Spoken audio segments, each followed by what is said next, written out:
नमस्कार। स्वागत है आप सभी का आपके अपने परिवार स्वास्थ्य क्लासेस में। आज हम लोग बाल विकास एवं शिक्षण शास्त्र की पहली क्लास स्टार्ट कर रहे हैं और यहाँ पे हम लोग सीखेंगे एजुकेशन थियरी को। एजुकेशन थियरी मतलब क्या हुआ कि शिक्षा शास्त्र क्या है या फिर शिक्षा क्या है, शिक्षा के बारे में आज हम लोग सीखने वाले हैं। ये एक महत्वपूर्ण लेक्चर रहने वाला है आप लोगों के लिए और इस वीडियो के लास्ट में आप लोगों को संभावित प्रश्न देखने को मिलेंगे। तो आप सभी लोग वीडियो को स्टार्ट से यानी कि शुरू से अंत तक देखना और ये आपके एग्जाम के लिए बहुत बहुत बहुत इंपॉर्टेंट है। ठीक है। शिक्षा क्या है, शिक्षा ये मैं ये पहला लेक्चर लेकर के आया हुआ हूँ। सेकंड लेक्चर में हम लोग सीखेंगे कि मनोविज्ञान क्या चीज़ है, उसके इतिहास के बारे में हम लोग सीखेंगे। देखिए, बाल विकास का अर्थ, आवश्यकता तथा क्षेत्र, ये पहला चैप्टर है, ये आप जानते हो। लेकिन अगर आपको मनोविज्ञान पढ़ना है तो सबसे पहले दो टर्म को सीखना बहुत जरूरी होता है, जिसमें पहला टर्म क्या होता है कि शिक्षा क्या है और दूसरा टर्म होता है कि मनोविज्ञान। मनोविज्ञान या फिर मनो जो विज्ञान की इतिहास है, इसको आपको जानना बहुत जरूरी है। तो आज पहले चैप्टर में हम लोग सीखेंगे शिक्षा क्या चीज होती है। शिक्षा क्या चीज है, आइए एक एक करके बहुत बेहतरीन पॉइंट्स में मैं आपको समझाऊंगा और आपको 100% चीजें समझ में आ जाएंगी। और ये बहुत इंपॉर्टेंट है, बहुत बार पेपर में यहां से प्रश्न पूछा गया है। ठीक है। शिक्षा से यानी कि शिक्षा शास्त्र से आप यूं कह सके तो प्रश्न पूछा गया है। तो अगर आप इस वीडियो को पूरा अंत तक देखते हो, एक एक चीज को समझते हो, तो चीजें आपको बेहतरीन तरीके से समझ आ जाने वाली है। तो यहाँ पे लिखा गया क्या, शिक्षा एक गतिशील क्रिया है। शिक्षा कैसी क्रिया है, तो शिक्षा एक गतिशील क्रिया है और शिक्षा निरंतर जीवन पर्यंत चलती है। इसका मतलब क्या हुआ, शिक्षा एक गतिशील क्रिया है, इसका मतलब क्या हुआ कि जो शिक्षा होती है ये कभी भी स्थिर नहीं रहती है। शिक्षा कभी भी स्थिर नहीं रहती है और साथ ही साथ यह समय, समाज, तकनीक और मानव की जरूरत के हिसाब से क्या होता रहता है, ये बदलते रहता है। तो किसके किसके हिसाब से, तो अगर हम बात करें यहाँ पे समय, समय, समाज, समय हो गया, समाज हो गया, तकनीक की बात करें, तकनीक की बात करें बेटा यहाँ पे, और जरूरत की बात करें, किसकी जरूरत, तो मानव की जरूरत और जरूरत। तो जरूरत के हिसाब से ये क्या होता रहता है, बदलता रहता है। कौन बदलता रहता है, शिक्षा बदलती रहती है। तो यहाँ पे हम कर सकते हैं बदलती रहती है प्लस विकसित होती रहती है, प्लस विकसित होती रहती है, विकसित होती रहती है। ठीक है। देखिए यहाँ पे हैंड राइटिंग थोड़ी सी कम सही है क्योंकि पेन टैब पे अभी मेरी आदत नहीं है। आप लोगों को मैं बोल भी रहा हूँ, अगर आप नोट कर रहे हो तो आप उस चीज को, उस शब्द को, मेरे शब्द को आप नोट कर सकते हो। तो शिक्षा क्या होती है, तो शिक्षा गतिशील क्रिया है, शिक्षा कभी भी स्थिर नहीं रहती है। शिक्षा समय, समाज, तकनीक, जरूरत के हिसाब से बदलती रहती है और विकसित होती रहती है। और साथ ही साथ ये समझिए, तो शिक्षा का मतलब, शिक्षा केवल पुस्तकीय ज्ञान नहीं है, केवल पुस्तकीय, पुस्तकीय या फिर पुस्तकीय के साथ साथ आप क्या बोल सकते हो, विद्यालय, विद्यालयी ज्ञान तक, विद्यालय ज्ञान तक या विद्यालयी ज्ञान तक सीमित नहीं है, ज्ञान तक सीमित नहीं है, ज्ञान तक सीमित नहीं है। ठीक है। ये कुछ इंपॉर्टेंट पॉइंट्स अभी आपको जानना है। अच्छा, यह निरंतर जीवन पर्यंत चलती रहती है। अच्छा, इसको जीवन पर्यंत चलने वाली प्रक्रिया कहा जाता है। ठीक है। क्योंकि जो मानव होता है वो अपने लाइफ के, अपने लाइफ के प्रत्येक चरण में, प्रत्येक चरण में कुछ ना कुछ, कुछ ना कुछ क्या करेगा भाई, कुछ ना कुछ सीखते रहता है, कुछ ना कुछ सीखते रहता है, कुछ ना कुछ क्या करेगा, सीखते रहता है। ठीक। चाहे वो जो चीज सीख रहा है कोई भी इंसान, कोई भी मानव, तो चाहे वो चीज औपचारिक हो, औपचारिक हो या फिर अनौपचारिक हो, अनौपचारिक हो। अच्छा, औपचारिक और अनौपचारिक का क्या मतलब हुआ, औपचारिक का मतलब ये होता है जैसे कोई चीज आप विद्यालय में सीखो। ठीक। कोई विद्यालय में सीख रहे हो, स्कूल में, कॉलेज में, कॉलेज में या फिर चहर दीवारी के अंदर कोई चीज सीखा जा रहा है, उसको बोलेंगे औपचारिक। और अनौपचारिक क्या चीज हो गया, जैसे बच्चा अपने अनुभव से सीखता है, अनुभव से सीखना, अनुभव से सीखना हो गया। और अनुभव के सीखना यानी कि, और अनुभव के सीखना, अनुभव से सीखना, साथ साथ हम क्या जानते हैं कि भाई गलतियों से सीखना, गलतियों से सीखना, गलतियों से सीखना, गलतियों से सीखना हो गया। और साथ साथ समाज से समझ विकसित करना, समाज से समझ, समाज से समझ विकसित करना। ये क्या है भाई, निरंतर और जीवन पर्यंत चलती है। जीवन पर्यंत कहने का क्या अभिप्राय है, तो जीवन पर्यंत यानी कि जब तक उस इंसान की मृत्यु ना हो जाए, जब तक कि उसकी सोचने समझने की शक्ति खत्म ना हो जाए। तो ये होता है शिक्षा। शिक्षा क्या होता है? शिक्षा एक गतिशील क्रिया है, निरंतर जीवन पर्यंत चलती रहती है, यह कभी स्थिर नहीं रहता है, समय समाज तकनीक जरूरत के हिसाब से बदलती रहती है, सर्वदा सदैव विकसित होती रहती है, केवल पुस्तकीय और विद्यालयी ज्ञान तक यह सीमित नहीं होता है। औपचारिक और अनौपचारिक तरीके से प्रत्येक चरण में मानव कुछ न कुछ सीखते रहता है। स्कूल कॉलेज औपचारिक चीजें हो गई, अनुभव से सीखना, गलतियों से सबक लेना, समाज से अपनी समझ को विकसित करना, ये सब किस में आ जाएगा भाई? अनौपचारिक में आ जाएगा। ठीक है। अच्छा, फिर क्या है? व्यक्ति के व्यवहार में निरंतर परिवर्तन होते रहता है। व्यक्ति के, मानव के व्यवहार में, बिहेवियर में निरंतर क्या होता रहता है? परिवर्तन होता रहता है। वह नए अनुभव को ग्रहण करता है। ठीक, मानव जो होता है वो नए अनुभव को क्या करेगा भाई? ग्रहण करेगा, और कुछ न कुछ, और कुछ न कुछ क्या करता है? तो कुछ न कुछ सीखता रहता है। ठीक है भाई। अच्छा, व्यवहार में क्या होगा? निरंतर परिवर्तन। निरंतर परिवर्तन क्यों होता रहता है? क्योंकि भाई जैसे एक बालक हो गया, जैसे बात करें बालक की, एक बालक हो गया, एक मानव हो गया, एक व्यक्ति हो गया, यहाँ पे व्यक्ति की बात करें, बालक या फिर जो व्यक्ति हो गया, ये रहता कहाँ है? ये अपने परिवार में रहता है। कहाँ पे रहता है? परिवार में रहता है। परिवार के साथ साथ और किससे आप जोड़ोगे? तो ये समाज, समाज के साथ और क्या चीज? परिवेश। क्या बोलोगे? परिवेश। परिवेश के साथ साथ और क्या चीज? परिस्थितियां। परिस्थितियां। परिस्थितियां। तो भाई यहां पे क्या करेगा? और देखो, जो बालक या फिर जो व्यक्ति होता है वो अपने परिवार, समाज, परिवेश, परिस्थितियों प्लस अनुभव, प्लस अनुभव, अनुभव के द्वारा कुछ ना कुछ सीखता रहता है। अनुभव के द्वारा कुछ ना कुछ क्या करता रहता है? सीखता रहता है। और कैसा सीखेगा? कुछ ना कुछ नया वो सीखता रहता है, कुछ ना कुछ नया वो सीखता रहता है। और क्या हो जाएगा? जिससे उसकी सोच जो होती है, उसकी सोच, उसका नजरिया, उसका नजरिया, या फिर कहें उसकी, उसका जो दृष्टिकोण है, उसका दृष्टिकोण, और जो उसकी कार्यशैली, कार्यशैली जो है वो क्या हो जाती है? बदल जाती है। बदल जाती है, या फिर उसमें बदलाव आता है, या फिर उसमें, या फिर उसमें क्या आता है? बदलाव आता है। बदलाव आता है। ठीक है भाई। तो व्यक्ति के व्यवहार में निरंतर परिवर्तन होता रहता है। वह नए अनुभव को ग्रहण करता है और कुछ ना कुछ सीखता रहता है। जैसे जो बालक या जो व्यक्ति होता है, यह परिवार, समाज, परिवेश या परिस्थितियों प्लस अपने अनुभव से कुछ क्या करता है भाई? अपने अनुभव से क्या करता है? नया सीखता है। नया यहाँ पे लिख देते हैं, नया सीखता है। और उसका सोच, या फिर उस व्यक्ति की सोच, उसका नजरिया, दृष्टिकोण, कार्यशैली बदल जाती है, या फिर उसमें बदलाव आने लगता है। कब आएगा बदलाव? जब वो इन सारी चीजों को ऑब्जर्व करेगा। ठीक है, इनसे कुछ ना कुछ सीखेगा। इतनी सी बात समझ में आई? ठीक है भाई। अच्छा, और यही जो परिवर्तन है, यही जो बदलाव है, यही जो परिवर्तन है, यही जो परिवर्तन है, या फिर यही जो बदलाव है, यही जो बदलाव है, ये शिक्षा की पहचान होती है। ये शिक्षा की क्या है भाई? पहचान। ये शिक्षा की क्या है? पहचान है। ठीक। अच्छा, एक चीज आप यहाँ पे और समझ सकते हैं कि शिक्षा का अर्थ जो होता है वो केवल जानकारी देना नहीं है।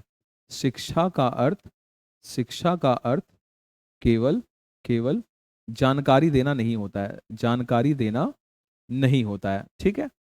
शिक्षा का अर्थ केवल जानकारी देना नहीं होता है। ठीक है। अच्छा, साथ ही फिर क्या होगा? अगर भाई जानकारी देना नहीं है तो इसका मतलब क्या हुआ? तो यहां से शिक्षा से व्यक्तित्व, चारित्रिक गुण, चारित्रिक जो उसके गुण हो गए, तथा भावनात्मक, भावनात्मक समझ, भावनात्मक समझ एंड उसके आचरण, और उसके आचरण को परिष्कृत किया जाता है। परिष्कृत किया जाता है। किससे किया जाता है? किया जाता है तो शिक्षा से। बाकी चीजें आप धीरे धीरे सीखोगे। देखो ये सब क्या है? छोटे छोटे इंपॉर्टेंट पॉइंट्स हैं जो कि आपको हेल्प करेंगे सीखने के लिए। देखो यहाँ पे लिखा गया, व्यक्ति के व्यवहार में निरंतर परिवर्तन होते रहता है।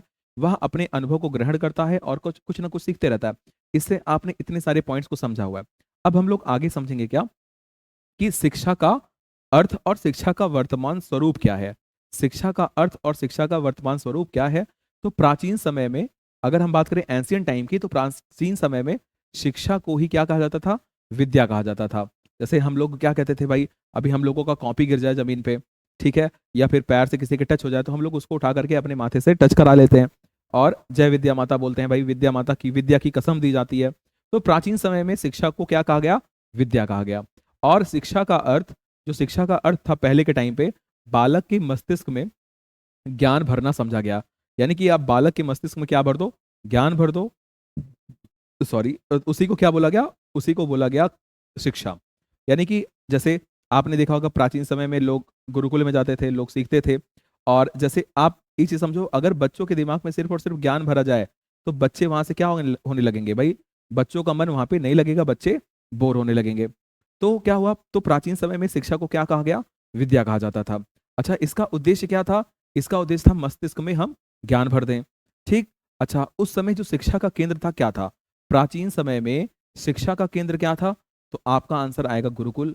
Very nice. तो गुरुकुल क्या था, शिक्षा का क्या, शिक्षा का केंद्र होता था। अधिकतर जो गुरुकुल होते थे वहां पे क्या होता था, वहां पे क्या होता था भाई, गुरुकुल में क्या चीज होता था, तो गुरुकुल में शास्त्रों को, शास्त्रों, वेदों, वेदों और किसको भाई, और नीति की शिक्षा दी जाती थी। और किसकी, तो और नीति की शिक्षा, नीति की शिक्षा दी जाती थी, नीति की शिक्षा वहां पे दी जाती थी।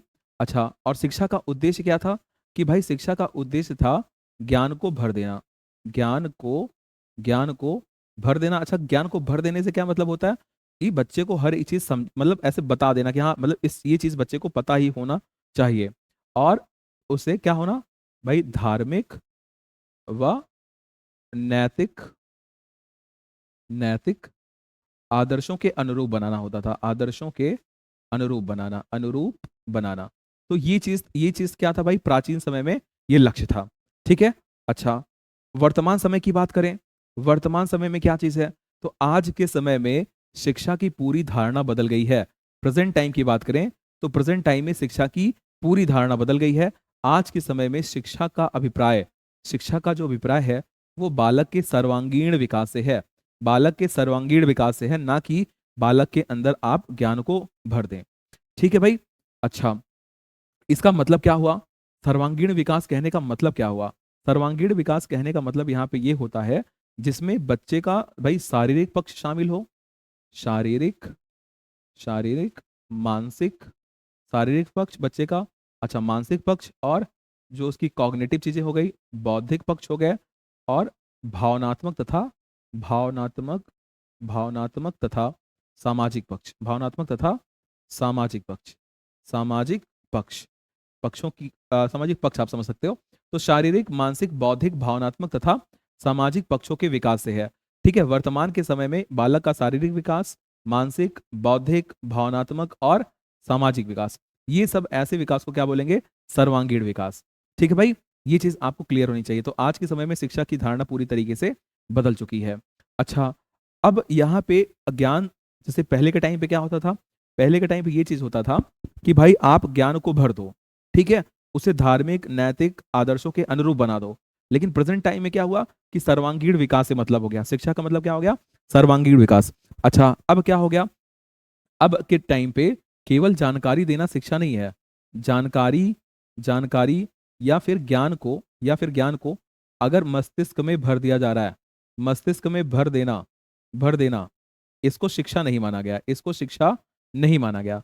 फिर किसे माना गया शिक्षा, अच्छा तो शिक्षा क्या है भाई, सर्वांगीण विकास से शिक्षा का मतलब, इससे क्या चीज होगा, इससे जो बालक होगा उसकी सोचने समझने की जो सोचने समझने, सोचने समझने, निर्णय, निर्णय, तर्क, तर्क और जीवन में, जीवन में आगे बढ़ना, जीवन में आगे बढ़ना।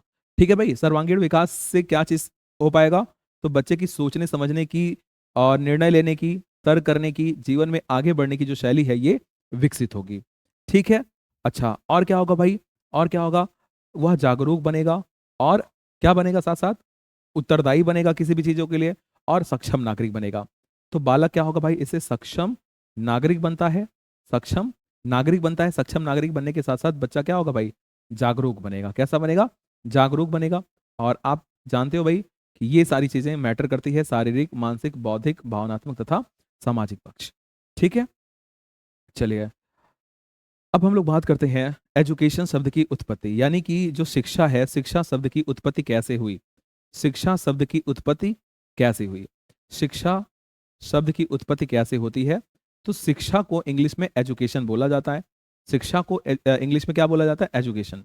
एजुकेशन एजुकेशन एजुकेशन जो होता है यह लैटिन भाषा के एडुकेटम से मिलकर बना हुआ है। एडुकेटम या फिर एडुकेयर से मिलकर के बना हुआ है।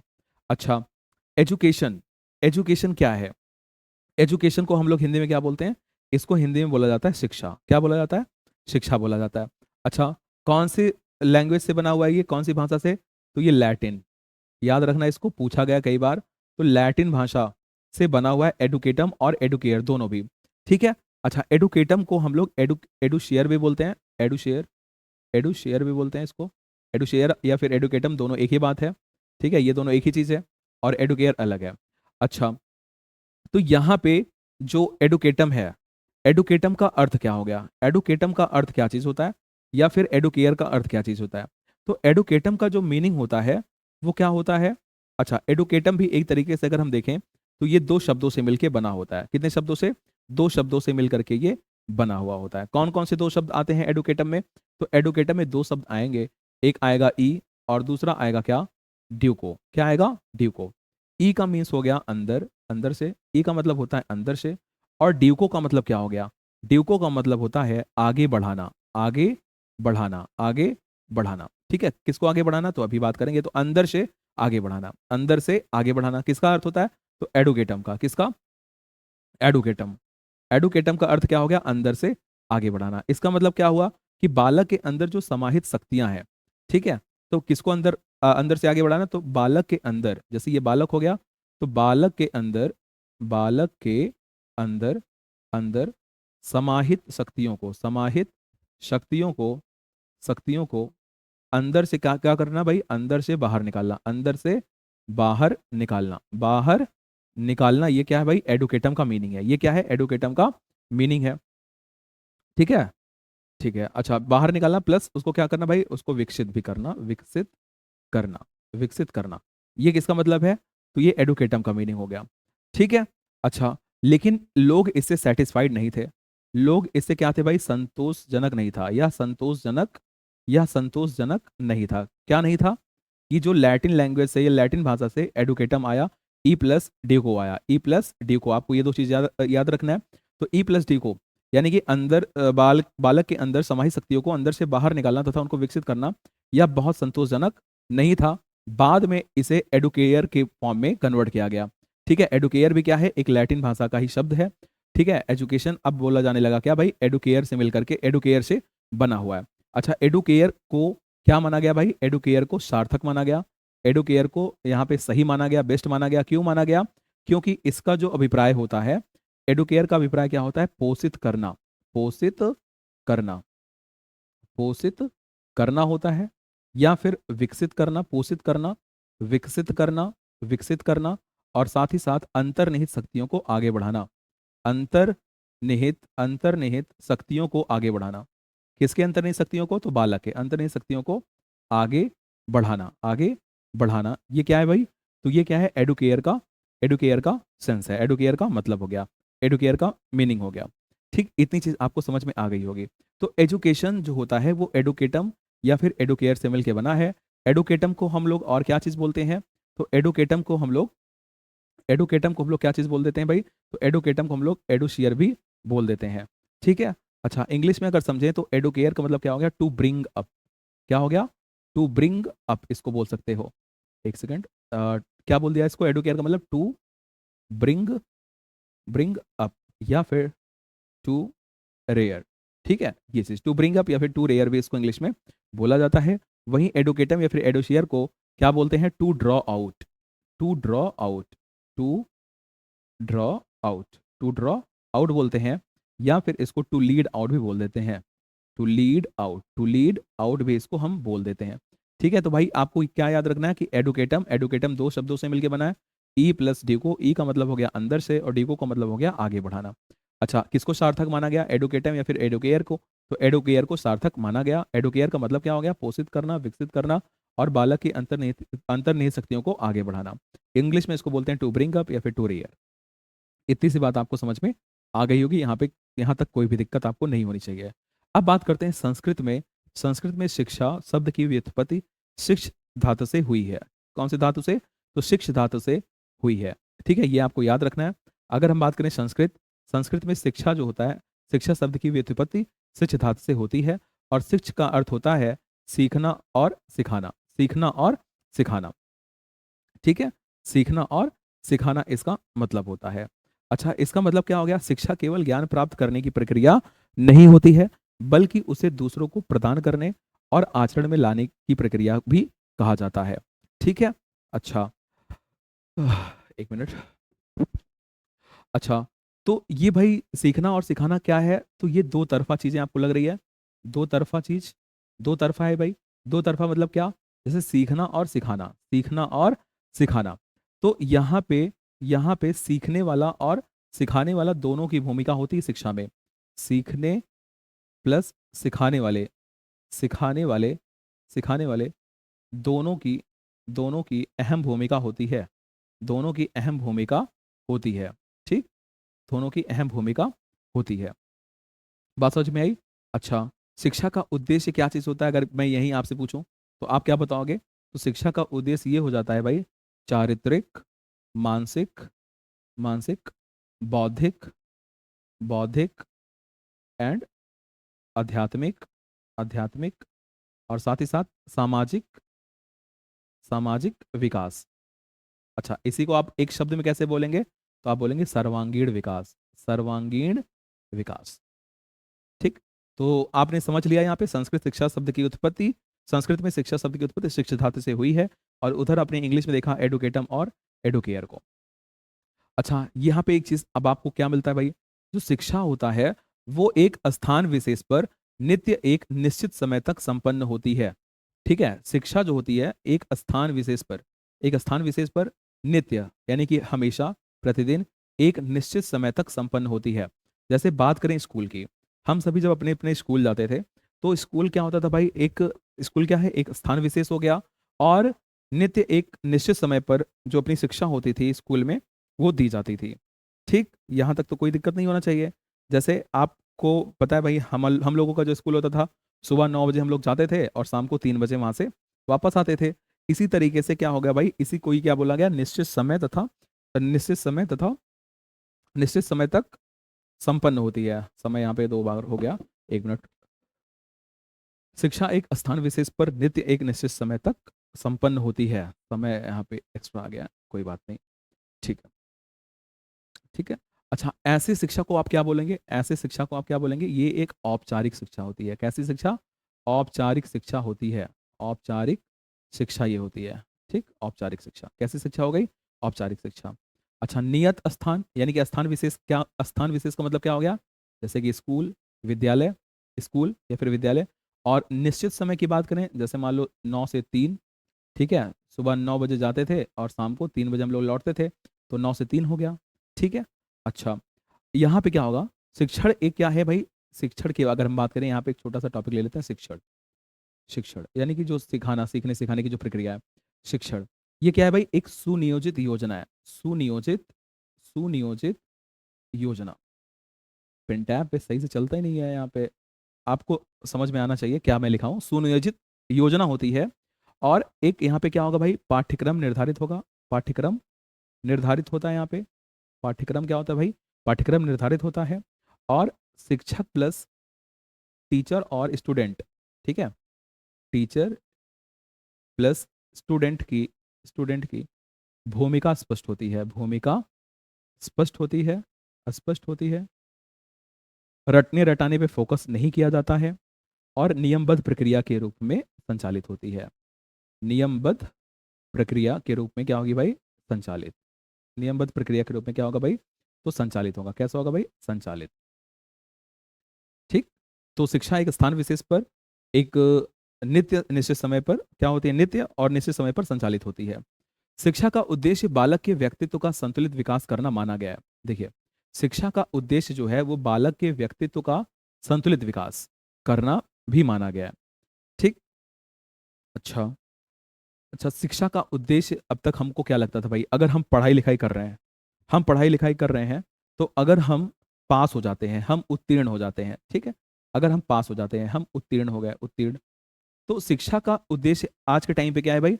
शिक्षा का उद्देश्य सिर्फ परीक्षा में उत्तीर्ण कराना नहीं है। ठीक। इसका भाई क्या है, इसका साफ साफ मतलब क्या है, व्यक्तित्व का संतुलित विकास भी हो, व्यक्तित्व का संतुलित विकास भी हो, इसका साफ साफ यहाँ पे मतलब होता है। ठीक। यानी कि शिक्षा के माध्यम से हम लोग उसका सर्वांगीण विकास करते हैं, शिक्षा के माध्यम से हम लोग उसका सर्वांगीण विकास करते हैं। अब सर्वांगीण विकास क्या चीज होता है, ये आपके दिमाग में अच्छी तरीके से समझ में आई होगी। ठीक है। शारीरिक, मानसिक, बौद्धिक, नैतिक, भावनात्मक, सामाजिक जितने भी पक्ष होते हैं सभी का विकास, आध्यात्मिक सभी का विकास। ठीक है। ठीक है। तो यहाँ पे क्या होगा, एक संतुलित व्यक्तित्व क्या होता है भाई, एक अगर हम बात करें संतुलित व्यक्तित्व क्या है, तो संतुलित व्यक्तित्व कहने का मतलब आप क्या समझेंगे कि भाई कोई बालक हो उसका बौद्धिक विकास हुआ हो, यानी कि वो जो सोचने समझने की शक्ति रखता हो, सोचने समझने की शक्ति, सोचने समझने की भाई क्या हो उसके पास, वो शक्ति रखता हो, ठीक है, क्षमता रखता हो। और वो क्या करे भाई, वो एक क्या हो, नैतिक विकास उसके अंदर हो, यानी कि वो उचित निर्णय ले सके, उचित निर्णय ले सके कि क्या चीज सही है क्या गलत है, उचित निर्णय ले सके। साथ साथ दूसरों के साथ सहयोग व सहानुभूति रखे, दूसरों के साथ, दूसरों के साथ सहयोग, सहयोग व सहानुभूति रखे, सहानुभूति रखे बालक, सहानुभूति रखे। ठीक है भाई। और शारीरिक रूप से स्वस्थ हो, शारीरिक रूप से अगर देखा जाए तो शारीरिक रूप से कैसा हो भाई, हेल्दी हो, हेल्दी हो। और साथ ही साथ क्या हो भाई, एक्टिव हो, क्या हो, एक्टिव हो, ये नहीं कि एकदम उदासीन पड़ा रहे। तो सोचने समझने की शक्ति, उचित निर्णय, दूसरों के साथ सहयोग व सहानुभूति तरीके से पेश आए, शारीरिक रूप से वो हेल्दी रहे, स्वस्थ रहे और एक्टिव रहे। यानी कि अगर हम इसको देखें तो ये कैसा विकास है भाई, तो ये शारीरिक विकास को दर्शाता है, शारीरिक विकास को। अच्छा ये कैसा है, तो भाई ये सामाजिक, सामाजिक प्लस भावनात्मक, भावनात्मक विकास को ये दर्शाता है, भावनात्मक पक्ष को दर्शाता है। उचित निर्णय क्या है भाई, तो नैतिक पक्ष या नैतिक विकास हो गया। और सोचने समझने की जो शक्ति हो गई, ये कॉग्निटिव जो उसका डेवलपमेंट हो गया, बौद्धिक विकास जो हो गया, उसको ये दर्शाता है। तो शिक्षा का उद्देश्य बालक के व्यक्तित्व का संतुलित विकास करना माना गया है। इसका ये मतलब नहीं है कि भाई कोई बच्चा परीक्षा में पास हो जाए तो उस वो विकसित कर गया, ऐसा नहीं है। ठीक भाई।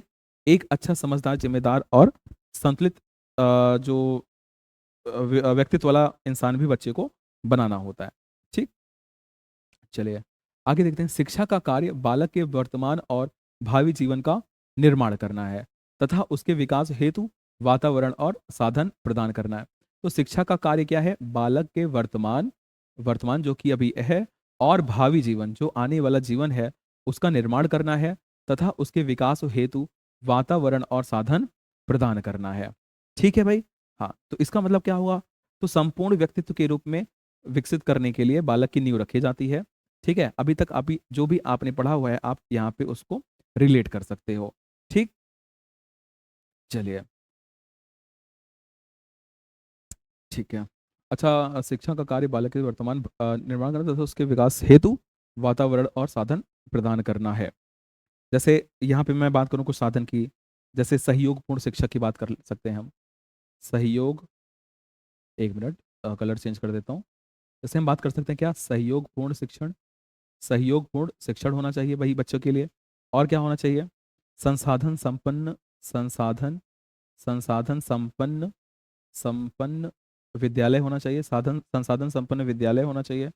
रचनात्मक पाठ्यक्रम हो, रचनात्मक सिलेबस होना चाहिए। और क्या होना चाहिए भाई, प्रोत्साहन भरा माहौल होना चाहिए, प्रोत्साहन भरा माहौल होना चाहिए, माहौल होना चाहिए, होना चाहिए। इतनी चीज आपके लिए एनफ है भाई, ये चीज आप जानते रहिए। तो शिक्षा का कार्य बालक के वर्तमान और भावी जीवन का निर्माण करना है, उसके विकास हेतु वातावरण और साधन को प्रदान करना है। तो ये वातावरण और साधन है जो कि हम प्रदान करके, ठीक है, बच्चे का वर्तमान और भावी जीवन अच्छी तरीके से निर्माण कर सकते हैं। मनोवैज्ञानिक दृष्टिकोण से शिक्षा विकास की प्रक्रिया है।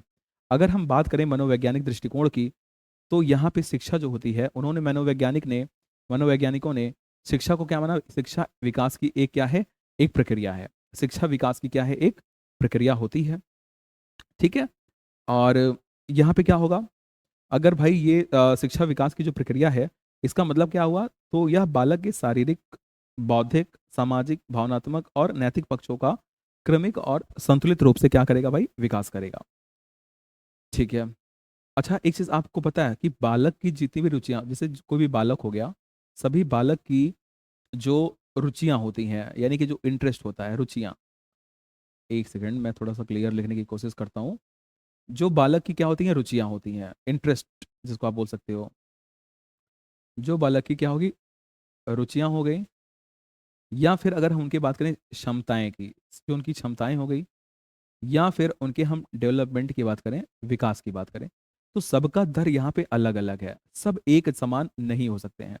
सभी बालक में ये एक समान नहीं हो सकता है। एक समान नहीं हो सकता है। ठीक, एक समान क्या होता है, नहीं हो सकता है। इसका मतलब क्या होगा, इनका रेट जो होगा वो डिफरेंट होगा। रेट कैसा होगा, डिफरेंट होता है। रेट यहाँ पे क्या होगा, दर इनका क्या होगा भाई, भिन्न होगा। तो इसलिए भाई प्रेजेंट टाइम में जो शिक्षा होती है उसको क्या माना गया, बाल केंद्रित।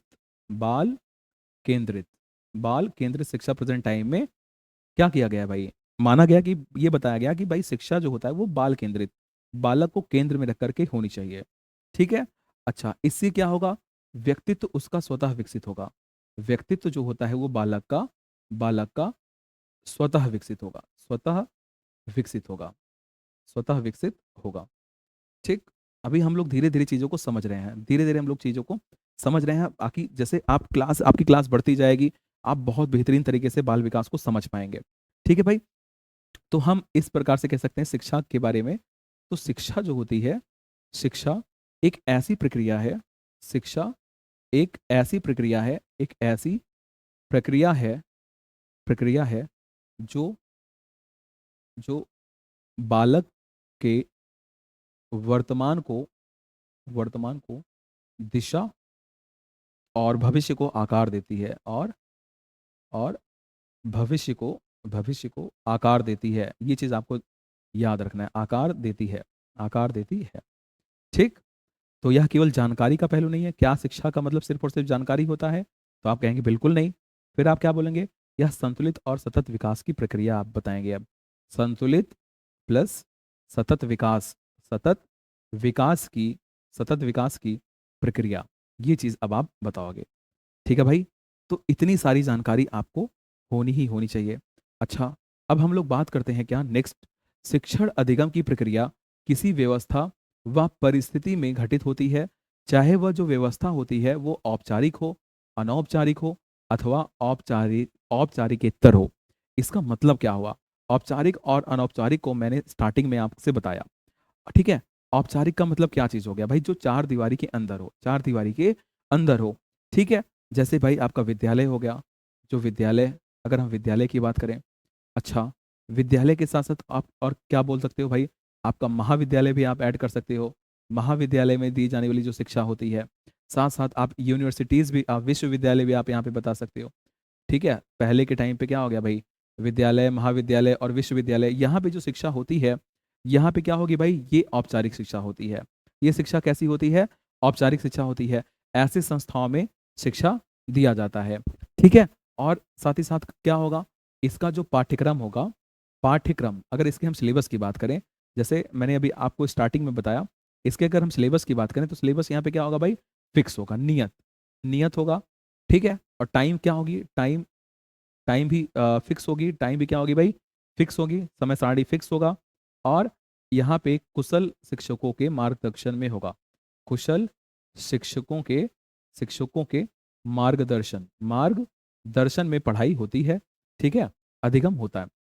अच्छा, वही अनौपचारिक की बात करें, अनौपचारिक का मतलब क्या हो गया, अनौपचारिक का साफ साफ मतलब किससे होता है, यानी कि यहाँ पे जब बच्चा क्या करे भाई, जब बच्चा क्या करे, समाज से कोई चीज सीखे, अपने अनुभव से, अपने अपने गलतियों से सीखे, अपने गलतियों से सबक, गलतियों से क्या ले भाई, सबक ले, समाज से सीखे भाई, अपने दोस्तों से सीख रहा है, अपने दोस्तों से, अपने परिवार से कुछ ना कुछ सीख रहा है, अपने परिवार से कुछ ना कुछ सीख रहा है। ठीक है। तो ऐसी चीजों को क्या बोलेंगे, ऐसी शिक्षा को बोलते हैं अनौपचारिक। क्या बोलते हैं इसमें, अनौपचारिक। ठीक है। यह कैसा होगा भाई, ठीक है, यह होता है सहज। कैसा होता है, सहज होता है, स्वाभाविक होता है, स्वाभाविक होता है, स्वाभाविक। और क्या इसका कोई टाइम होगा, तो नहीं, अनियोजित, जिसका कोई फिक्स समय सारणी कुछ नहीं होता है, कोई टीचर की जरूरत यहाँ पे नहीं है। ठीक। जैसे मान लीजिए कोई छोटा सा बच्चा है, छोटा बच्चा है, तो ये अपने पेरेंट को देख करके, जैसे पेरेंट के हाव भाव को, उनके व्यवहार को देख करके वो अपने अंदर कॉपी करता है। आप इस तरीके से समझ सकते हैं, ये अनौपचारिक हो जाएगा। अच्छा, फिर बात करते हैं ये जो होता है औपचारिकेतर। औपचारिकेतर क्या चीज हो गया? तो औपचारिकेतर की अगर हम बात करें तो औपचारिकेतर का मतलब क्या हो गया भाई? जैसे ये औपचारिक और अनौपचारिक शिक्षा के बीच की कड़ी इसको माना गया है। ठीक है, तो औपचारिक, औपचारिक प्लस अनौपचारिक, अनौपचारिक के बीच की क्या है भाई? कड़ी है। क्या है? के बीच की कड़ी है। क्या कड़ी है? तो औपचारिकेतर। औपचारिकेतर क्या है? औपचारिक और अनौपचारिक के बीच की कड़ी होती है। ठीक है। अच्छा, इसमें क्या क्या चीज आएगा? तो जैसे यहाँ पे आता है प्रौढ़ शिक्षा। ठीक है, एक टर्म होता है प्रौढ़ शिक्षा, पहले के टाइम पे दी जाती थी। ठीक है, सबको शिक्षित करने के लिए। तो प्रौढ़ शिक्षा, इसको साथ साथ आप लोग क्या बोल सकते हो? इसको वयस्क शिक्षा भी आप कह सकते हो। साथ साथ जो प्रशिक्षण कार्यक्रम होते हैं, प्रशिक्षण, प्रशिक्षण कार्यक्रम, प्रशिक्षण हो गया और प्रशिक्षण कार्यक्रम हो गया। जैसे वर्कशॉप्स हो गए, जो कार्यशालाएं होती हैं, वर्कशॉप्स हो गए। और साथ ही साथ क्या हो गया यहाँ पे? जैसे रेडियो के माध्यम से कुछ सीखना, रेडियो से कुछ सीखना, जैसे मन की बात मोदी जी करते रहते हैं, और टीवी के थ्रू कुछ ना कुछ सीखना। और आपका ये जो ऑनलाइन ऑनलाइन पाठ्यक्रम होता है, ठीक है, तो ऑनलाइन चीज़ें, ये सब किस में आ गई हैं? तो ये सब आ गई है किसमें? औपचारिकेतर में, औपचारिकेतर में आ गया है। ठीक है, ठीक। अच्छा, आगे बात करते हैं हम लोग। शिक्षक और शिक्षार्थी के मध्य अंतःक्रिया से ही शिक्षा की प्रक्रिया उदित होती है। ये अब तक का मोस्ट इंपॉर्टेंट लाइन है, अब तक का मोस्ट इंपॉर्टेंट लाइन है, और बहुत बार पूछा गया है। तो शिक्षक और शिक्षार्थी के मध्य क्या होना चाहिए? अंतःक्रिया होना चाहिए, जिसको इंटरेक्शन बोलते हैं। इंटरेक्शन इसको बोलते हैं। ठीक है, चलिए। तो इसका मतलब क्या हो गया कि जो शिक्षक की प्रक्रिया होती है वो एक तरफा नहीं होती है। जैसे अगर आप सोचो, जैसे मान लीजिए कोई क्लासरूम है, जैसे ये टीचर है, ठीक है, इस क्लासरूम में कोई ऐसा नहीं है कि केवल एक टीचर, टीचर के पक्ष में ही सारी चीजें हो, नहीं। टीचर अगर कुछ भी चीज बच्चों को सिखा रहा है, टीचर अगर बच्चों को कुछ भी सिखा रहा है, जैसे यहाँ पे देखो, ये टीचर है, टीचर बच्चों को कुछ भी सिखा रही है, टीचर बच्चों को कुछ भी सिखा रही है। तो इसका मतलब ये नहीं टीचर बस सिखाता चला जाए, इसका मतलब ये बिल्कुल भी नहीं है कि टीचर सिर्फ और सिर्फ सिखाता हुआ चला जाए। इसमें क्या चीज होता है कि जब कोई शिक्षक सिखाए और बालक सक्रिय रूप से सीखे, जैसे ये टीचर जो है, ये शिक्षक जो है, ये शिक्षक कुछ चीज सिखा रहा है, कुछ सिखा रहा है, कुछ सिखा रहा है, और जो यहाँ के बच्चे हैं, बच्चे जो होते हैं, बच्चा, वो क्या होते हैं? सक्रिय होकर के चीजों को सीखे। सक्रिय होकर यानी कि एक्टिव होकर के चीजों को क्या करें? चीजों को सीखें। बच्चे सक्रिय होकर के चीजों को सीखें। और साथ ही साथ क्या हो, जैसे मान लो कोई टीचर क्वेश्चन करता है, जैसे आपने बच्चे से प्रश्न पूछा, ठीक है, और बच्चे ने क्या किया? उत्तर दिया, यानी कि प्रश्नोत्तर हो, प्रश्नोत्तर। और प्रश्नोत्तर किस में हो? तो दोनों लोगों में हो, यानी कि टीचर में भी हो और प्लस स्टूडेंट में हो, स्टूडेंट में हो, यानी कि प्रश्नोत्तर हो। ठीक है, छात्र प्रश्न पूछता है और टीचर क्या करता है? उसका उत्तर देता है, उसका उत्तर देता है। अगर किसी को, जैसे बच्चे को किसी बात पे, किसी क्वेश्चन पे संदेह होता है, कोई डाउट आता है, कोई डाउट आता है, तो उस टाइम पे क्या होगा भाई? टीचर क्या करेगा? उसे रिजॉल्व कराएगा। टीचर टीचर क्या करेगा? उस संदेह को क्या करेगा भाई? दूर करेगा। उस संदेह को क्या करेगा? स्पष्ट करेगा, स्पष्ट करेगा। और साथ ही साथ क्या होता है भाई? साथ ही साथ क्या होता है? यह शब्दों तक सीमित नहीं होता है, यह शब्दों तक सीमित नहीं होता है, शब्दों तक सीमित नहीं होता है। ठीक है, अंतः क्रिया के लिए क्या होगा? अंतः क्रिया के लिए ये चीज होता है, तो हाव भाव, हाव भाव, जैसे आपने बच्चे को कुछ पढ़ाया, आपने देखा बच्चे का चेहरा लटक गया है, तो आपने सीख लिया कि भाई बच्चे को ये चीज समझ में नहीं आई है। बच्चे का जो दृष्टिकोण होता है, जो उसका एटीट्यूड हो गया, ठीक है, ठीक है, दृष्टिकोण हो गया, और समझ और अनुभव के स्तर पे, समझ प्लस अनुभव के स्तर, अनुभव के स्तर, स्तर, ये सारी चीजें भी इंक्लूड होती है, ये सारी चीजें इंक्लूड होती है। तो शिक्षण केवल कहना और सुनना नहीं होता है। एक लाइन आप सभी लोगों को याद रखनी है, शिक्षण केवल, शिक्षण केवल कहना या फिर सुनना ही नहीं है, कहना या फिर सुनना नहीं है। यह क्या है भाई? यह बल्कि, बल्कि आप यह बोल सकते हो, बल्कि यह सोचना, सोचना, समझना, समझना, प्रश्न करना, प्रश्न करना, और और संदेह तथा उत्तर खोजना भी है। संदेह करना यानी कि डाउट आना, प्लस उत्तर खोजना भी है, उत्तर खोजना भी है। ये चीज आप समझ सकते हो। तो शिक्षक और शिक्षार्थी के मध्य अंतःक्रिया होना चाहिए। जैसे अभी मान लीजिए मैं आपको कुछ सिखा रहा हूँ, और वो चीज अगर आपको समझ में आ रहा है, अगर आप मेरे सामने होते तो मैं पूछता, क्या भाई आपको ये चीज समझ में आ रही है? तो आपका आंसर आता यस सर या नो सर। अगर आप नो सर कहते तो मैं और बेहतर तरीके से बताने की कोशिश करता। जैसे अभी आपको कोई भी चीज़ डाउट रहेगी, आप डाउट ग्रुप में पूछेंगे, तो इसको क्या बोलते हैं, इंटरेक्शन। जैसे ऑफलाइन क्लासेस में क्या होता है, जैसे कि अगर कोई टीचर है, टीचर के सामने बहुत सारे स्टूडेंट्स हैं, तो वहाँ पे इंटरेक्शन अच्छी तरीके से होता है, जबकि ऑनलाइन में अगर देखा जाए तो जो अंतःक्रिया होता है, इंटरेक्शन उतनी बेहतरीन तरीके से नहीं हो पाती है। चलिए, ठीक है, आई होप आप लोग समझ पा रहे होंगे मेरी बातों को। अब हम बात करते हैं, एक लिंडगेन महोदय जी हैं, तो लिंडगेन महोदय जी ने शिक्षा के 3 मुख्य तत्व को बताए हैं। जैसे किसको किसको बताया है, तो अधिगम कर्ता, यहाँ पे करता है बच्चा, अधिगम कर्ता, अधिगम प्रक्रिया तथा अधिगम परिस्थिति। ये 3 चीज को इन्होंने क्या बताया, शिक्षा के 3 मुख्य तत्व। शिक्षा के मुख्य 3 तत्व कौन कौन से हैं, तो ये है क्या, अधिगम कर्ता, अधिगम प्रक्रिया तथा अधिगम परिस्थिति, अधिगम परिस्थिति। अच्छा, अधिगम कर्ता को क्या बोलते हैं, तो अधिगम कर्ता को इंग्लिश में बोलते हैं दी लर्नर, दी लर्नर बोल दिया है। अच्छा, अधिगम प्रक्रिया को क्या बोलते हैं, तो learning process, learning process, learning process को बोल देते हैं। अच्छा, अधिगम परिस्थिति को क्या बोलते हैं, तो इसको बोलते हैं learning situation, learning situation, situation इसको कहा जाता है। तो ये चीज आपको याद रखना है। शिक्षा के मुख्य 3 तत्व कौन कौन से हैं लिंडगेन महोदय के अकॉर्डिंग, तो ये है अधिगम कर्ता यानी कि द लर्नर, अधिगम प्रक्रिया यानी कि लर्निंग प्रोसेस, और फिर आप बताएंगे अधिगम परिस्थिति यानी कि लर्निंग सिचुएशन। ये चीज आपको याद रखना है। अच्छा, कुछ इंपॉर्टेंट शिक्षा शास्त्रियों के मत को भी आपको यहाँ पे जानना बहुत जरूरी है, और वो क्या है भाई, तो सबसे पहले हम बात करते हैं प्लेटो की। प्लेटो ने क्या बोला, तो शारीरिक, मानसिक तथा बौद्धिक विकास की प्रक्रिया ही क्या है, शिक्षा है। शारीरिक, मानसिक तथा बौद्धिक विकास की प्रक्रिया क्या है, शिक्षा है। अच्छा, वहीं रेमंड महोदय ने क्या बताया, रेमंड साहब बताते हैं कि शिक्षा विकास की वह प्रक्रिया है जिसमें मनुष्य बचपन से प्रौढ़ता तक, बचपन से प्रौढ़ता तक क्या करता है भाई, प्रगति करता है। वहीं पेस्टोलॉजी, पेस्टोलॉजी महोदय क्या बोलते हैं कि शिक्षा मनुष्य की आंतरिक शक्तियों का स्वाभाविक, समन्वित तथा प्रगतिशील विकास है, आपको याद रखना है।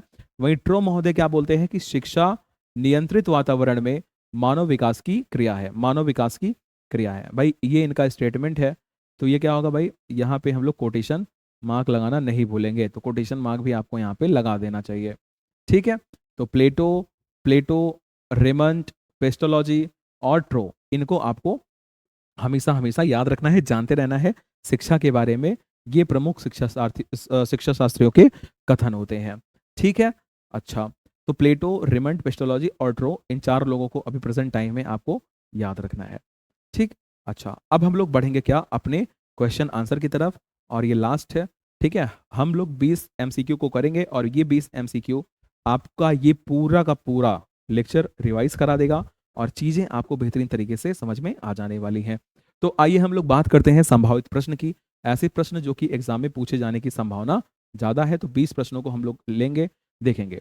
तो प्लेटो के अनुसार शिक्षा क्या है, पहला क्वेश्चन यहाँ पे क्या है बच्चा, प्लेटो के अनुसार शिक्षा क्या है, प्लेटो के अनुसार शिक्षा क्या है। तो अभी केवल बौद्धिक विकास की प्रक्रिया, केवल शारीरिक विकास की प्रक्रिया, शारीरिक, मानसिक तथा बौद्धिक विकास की प्रक्रिया, या फिर सामाजिक विकास की प्रक्रिया, बताइए इसका आंसर क्या होगा। अभी आपने जस्ट देखा, अभी आपने जस्ट देखा है क्या, अभी आपने देखा शारीरिक, मानसिक तथा बौद्धिक विकास की प्रक्रिया है। तो इसका मतलब ऑप्शन सी यहाँ पे एकदम करेक्ट होने वाला है, ऑप्शन सी यहाँ पे एकदम करेक्ट हो गया। प्लेटो के अनुसार शिक्षा क्या है, शारीरिक, मानसिक तथा बौद्धिक विकास की प्रक्रिया है। अच्छा, वहीं रेमंड साहब ने, रेमंड ने शिक्षा को किस प्रकार परिभाषित किया है, अनुभवों का संचय, बचपन से प्रौढ़ता की ओर प्रगति की प्रक्रिया, केवल ज्ञान का संकलन, या फिर संस्कारों का विकास। तो अभी आपने देखा रेमंड साहब ने क्या किया, शिक्षा विकास की वह प्रक्रिया है जिसमें मनुष्य बचपन से प्रौढ़ता की ओर प्रगति करता है।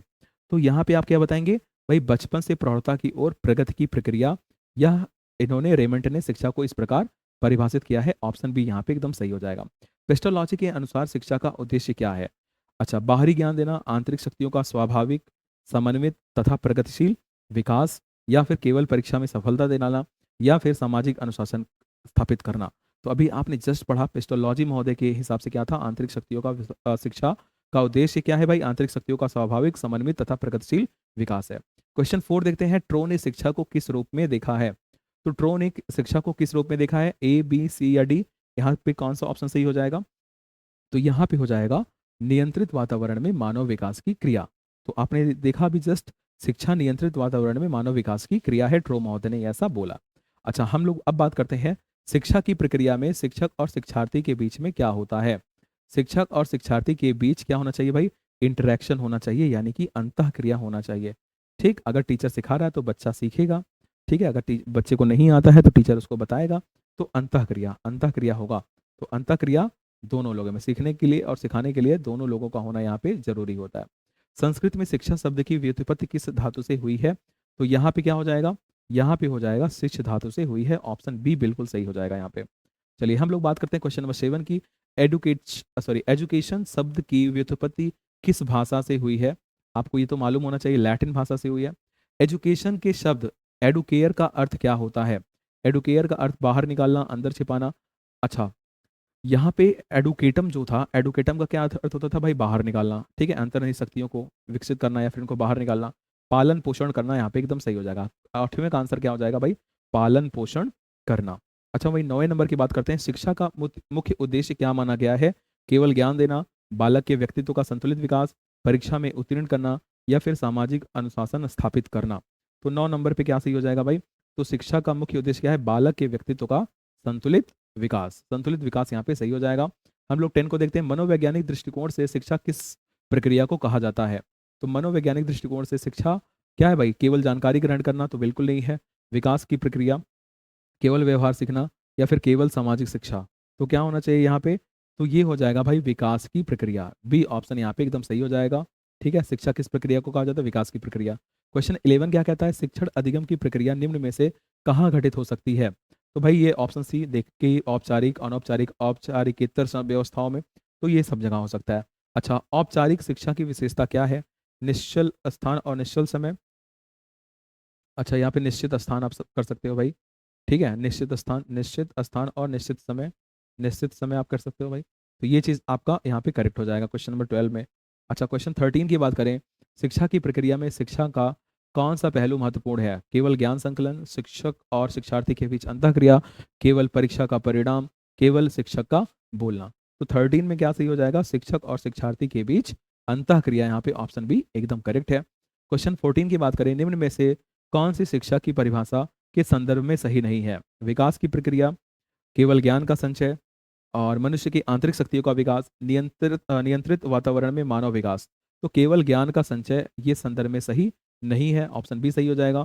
शिक्षा किस प्रकार की प्रक्रिया है? स्थिर और अपरिवर्तनीय, गतिशील और निरंतर चलने वाली, केवल कक्षा में सीमित, या फिर केवल तकनीकी ज्ञान की? तो बताइए क्वेश्चन 15 में क्या हो जाएगा भाई, अभी आपने पहले ही स्लाइड में देखा था, गतिशील और निरंतर चलने वाली है, ये स्थिर नहीं रहती है। ठीक है। अच्छा, क्वेश्चन 16 की बात करें।